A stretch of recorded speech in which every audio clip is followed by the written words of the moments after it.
Yes, welcome back to Squadding Quads. This is the B25 Part 2 video. In it, we promised that we would bring you all the technical details of how to set it up, how to set up your switches, how to set up your return to home, how to test your return to home to make sure that it's working, and of course, now we did have a problem with this because we couldn't get the GPS to actually work after we'd installed the GPS that doesn't come with it. We selected the one that SpeedyBee recommend, and we used all the settings that SpeedyBee recommend with regards to Betaflight, and it still wouldn't actually work. So we did some digging on the internet. You're not going to believe what the solution is. It's a relatively easy fix, but you're not going to believe what it is. It's crazy. There's no physical work involved. It's just changing a few things here and there. And we'll go through it all and we'll show you how to do it. But what a bizarre turn of events that this video is actually going to take. So grab yourself a cup of coffee or a cold beer, grab some snacks, settle down for the next sort of 20 minutes or so. We'll go through all the details. We'll show you setting it up. Then we'll take it out to the field to fly it and show you how to test that GPS return to home once you've put it on a switch so that you know that it's working. I'm going to link a video up there somewhere, up there, so that you can see how to set up your OSD, because a few people have asked for that video and that's done on this. So again, that can all link into this and have it as like a bit of a mega series, if you like, I suppose. But yeah, let's get on with this video. Grab yourselves a drink, grab yourselves a snack, and let's go. Over then in Betaflight, we'll hit connect and we will scroll down to our GPS tab, and we can see that already it's picking up signals despite being just powered by USB, and inside the studio it's already picking up. There we go, look. Brilliant. So we don't need to do anything else other than take a note that the failsafe is actually set to drop, and we want to set it to GPS rescue. Hit save and reboot on that. And then what we're going to want to do is go into our modes tab and add GPS rescue to a mode. I was also asked about turtle mode, so bear with me and I'll be back with you in a second. Okay, let's just unplug this and plug this back in so that we'll get a connection on our controller. There we go. Go down to the modes tab. And we're going to want to do a couple of things. First of all, we're going to want to add GPS rescue, and I don't know what button to add it to. We'll add it to that one.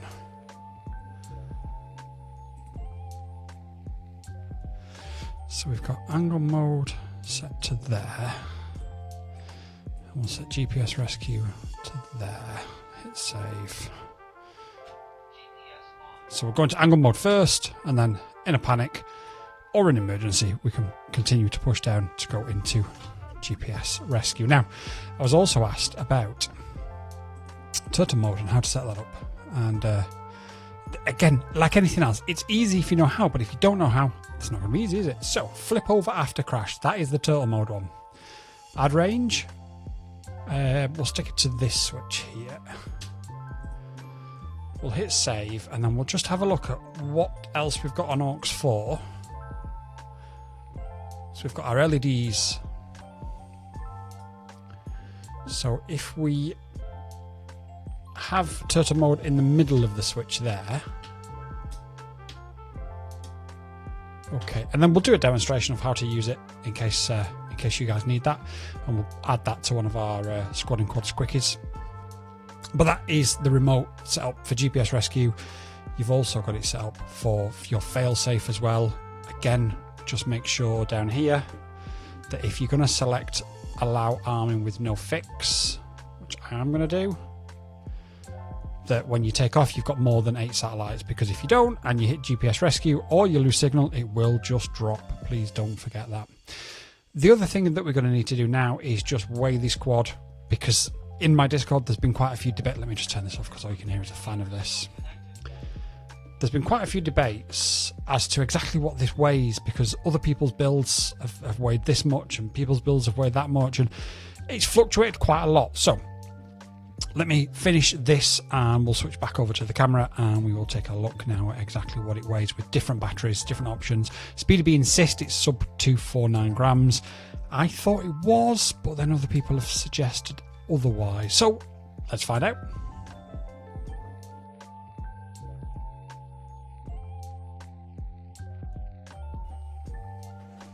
Moving back to the workstation, and we've got the SpeedyBee Bee back here because I've noticed that we can't get a GPS signal with it, and I've gone through all of the configuration setups and such like, and I've come to the conclusion after reading a few posts here and there, the problem is actually the BZ181 GPS doesn't work with Betaflight 4.5.1.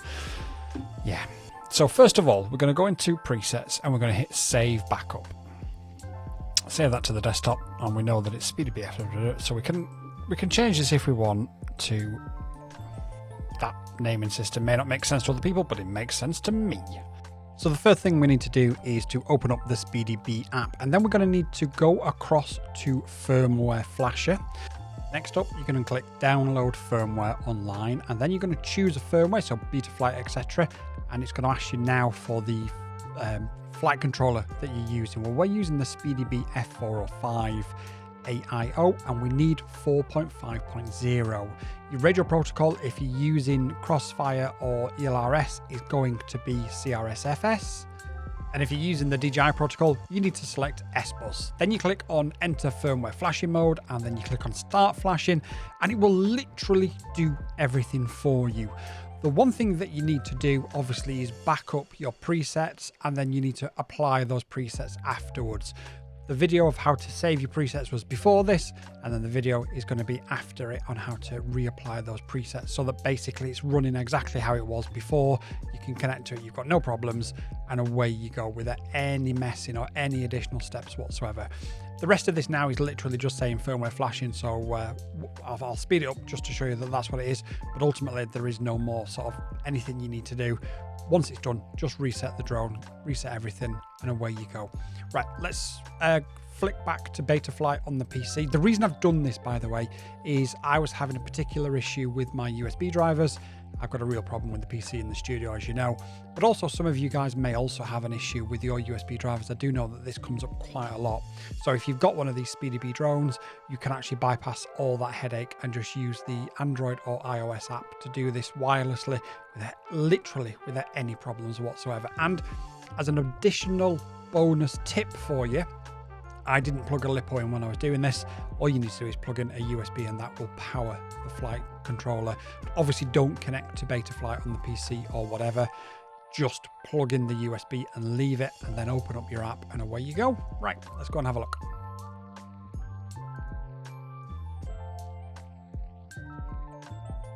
We have upgraded it via the phone because of the issues we was having with our PC.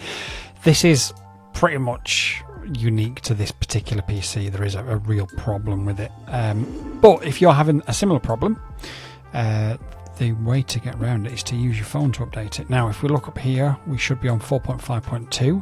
none of our UARTs or anything is set up, so what we're going to do is we're going to go down to presets when I can see it. There it is, and we are going to load backup, and the backup will be B25 4.5.1 because that's where we're loading it from. Although we're loading it to 4.5.2, that's where we're loading it from. I'm just going to hit save anyway, and we'll go through manually and just make sure that everything is within there. So that looks good to me. Again, it looks like it's copied everything over there.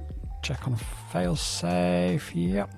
Check on the power, make sure at 4.4, yes. I just need to make sure that allow arming without fixes, yep. PID tuning, so I've been asked for details of the PID tune numbers. Here they are. Pause it if you need to. I may have already recorded this bit, so if I have, I'll skip it. If I haven't, then I won't. And here's the filters, so again, if you need it, pause it and take what you need and unpause when you're ready. The version of Betaflight that SpeedyBee have installed, so it's a bit of a mess, guys, bit of a mess, but it looks like looking at this now, we will probably have a signal outside without too much of a problem. As always, If you've got any questions, do drop them in the comments down below. I thank you all for being here and supporting the channel in the way that you have done. It is incredibly humbling.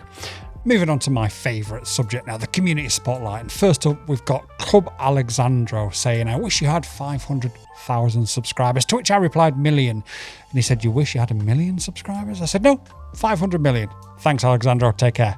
Slab Charger says, how is the spraying of the sky where you are? Soil and water would be poison. I don't know. And Guideline UK says, at last, someone for the UK. The information is spot on. Great work and subscribe. Thank you very much for being here. We have been here for a while, but we are slowly and surely getting out to a bigger and wider audience. And I appreciate each and every single one of you. If you want to be involved in the next community spotlight, just leave a great comment. Whether it's about poisonous soil and spraying of the skies, 500 million subscribers, or discovering the channel for the first time, make it a banger and we'll feature it in the next video. Let's go. So we're out here at the park with the B25 and we can finally record the last bit of this video. Yesterday we flashed 4.5.2 beta flight because we'd read that the 181 BZ GPS seems to have an issue with 4.5.1 and it didn't work. So we flashed 4.5.2 and it still didn't work. So we've now flashed back to 4.5.0 and we have 8 satellites already. Now, I've had a couple of questions about how do I test GPS before I go off for a long flight so that I know it's going to be safe. And we are going to do that. We are sub 249 grams, we've got a spotter. We're not going to send it, but we are going to test it. So, how far away are we? And we can see that we are, total distance flown, 230 meters. Now, if I hit the return to home button or the GPS rescue here, isn't that one? This is the one, so it's going to ascend, it's going to turn around, and it's going to come back.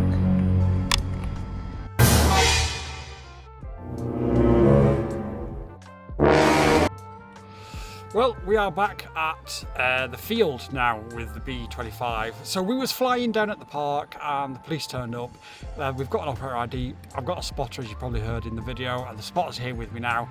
But the police stopped and were watching, and although I was doing nothing illegal, there was clearly waiting for somebody. And my worry was if I was to catch any nefarious illegal activity on the drone, they may ask to seize the drone because it's got evidence on it. So I decided on that idea just to get out of there. So that's why the video cuts abruptly. We're now back at the normal field. The spotter stood next to me. There's an operator ID on this.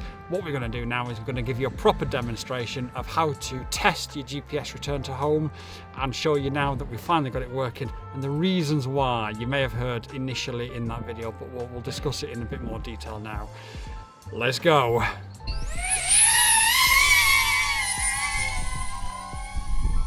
So we are back at the flying field with the B25 and now I can give you a proper demonstration. Like I say, I was a little bit worried the police were on some sort of stakeout and I just didn't want to capture anything that they did and then them ask for the drone as evidence of any illegal activity that they captured because they were sat there with the lights on watching. So hey ho. Anyway, you want to go on a long range flight, but you want to make sure that your GPS is going to work and not fail when it loses signal.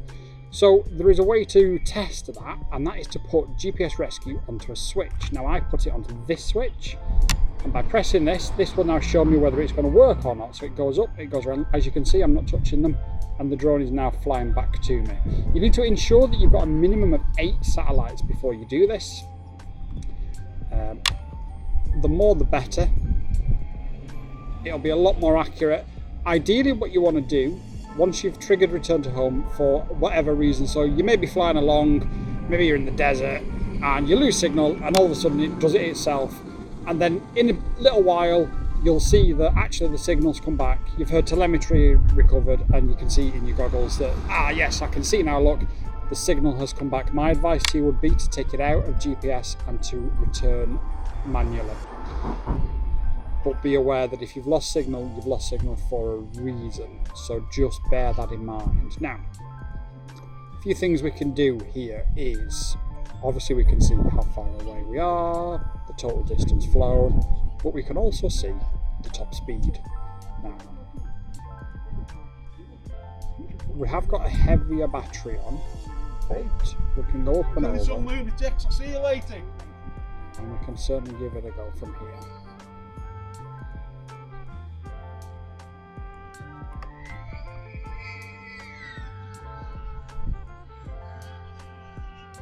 So 65 miles an hour maximum speed for the B25 with an 850 mile, which does take us over that fabled 249 grams, but again, legally we can do that here and with the license that we're using. That's not really a license, is it, with the permissions that we've got, put it like that. And again, we'll wait for this gentleman to go past this tree. I've just been told by the spotter we have a gentleman on the field. We'll fly it around nice and relaxed, nice and chill.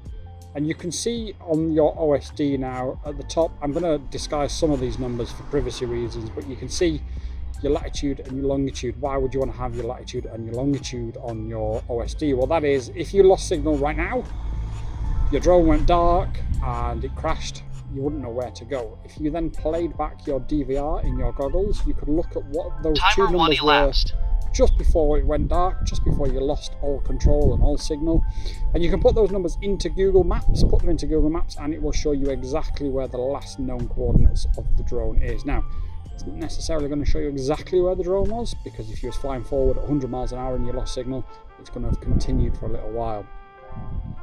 But it will give you an area to search, and you'll know which way the drone was headed if it was heading forwards, because obviously you'll see from your DVR and you'll know from flying anyway, and then you can go and search the relevant areas. Now, we do have 23 satellites, and you may be thinking, brilliant, 23 satellites, we've got a better signal. It's based upon when you take off, so we still only had 8 satellites when we took off, so bear that in mind. So wait as long as you can, get a fan if you need. Now, one thing I was talking about at the park this morning very quickly is excuse me, the BZ181 GPS is recommended by SpeedyBee for this SpeedyBee drone, and SpeedyBee ship it with 4.5.1 from Betaflight. Brilliant, you may think. Plug and play, you may think. All the settings are there, you may think. That is not the case. We've had to adjust a couple of settings, but not only that, for whatever reason, and I don't fully understand it, the BZ181 GPS is not compatible with Betaflight 4.51 and 4.52. So you need to flash 4.5.0 on Betaflight in order to use the GPS. Otherwise, you just will not get a signal. Trust me, I've been doing this for 3 days now. Finally found the answer. So we've been flying for 2.2 kilometers total. That's not how far away we've been, that's our total distance covered. And we are 180 meters away from ourselves. Just over 400 foot. That's not height, that is distance away. We've got a spotter and we do have ultra bright LEDs. And we're currently 16 meters high. So what we're going to do is we're going to trigger return to home. And again, like I said, my advice is I'm not touching anything. Oh, it seems to be going a bit higher this time. Oh yes, it goes above and beyond. So I'm just going to take it out because I'm not a massive fan of it going so high. But use GPS Rescue as an emergency response. Do not use it as a plan to think, right, well, it's like a DJI and it will definitely come back. Because if you're flying, let me give you an example, if you're flying really low above the terrain, this happens to be water, and you get a fail-safe, it's going to take half a second or so to kick in before it then punches up.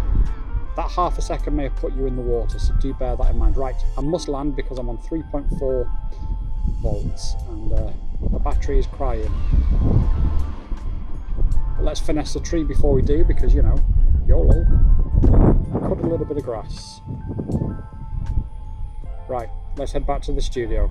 And very quickly before it does explode, the LEDs change. So when you initially power up, it'll be green to say your battery's okay, and once your battery gets really bad, it'll start doing this. Right, let me unplug it before it explodes.